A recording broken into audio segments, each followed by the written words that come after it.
ভানুমতির খেল।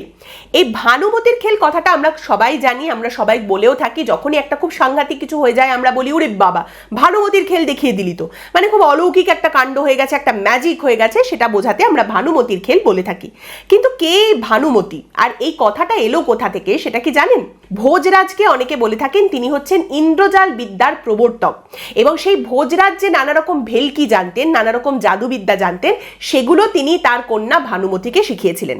ভোজরাজ তার সমস্ত জাদুবিদ্যা মায়াবিদ্যার শিক্ষা তার কন্যাকে দিয়েছিলেন, এবং ভানুমতি নাকি তার নিজের মেধার জোরে পিতার পারদর্শিতাকেও ছাপিয়ে গিয়েছিলেন, আর গোটা বিশ্বে এই জাদুবিদ্যার সর্বশ্রেষ্ঠ শিক্ষক হিসেবে নিজেকে প্রতিষ্ঠা করেছিলেন ভানুমতি।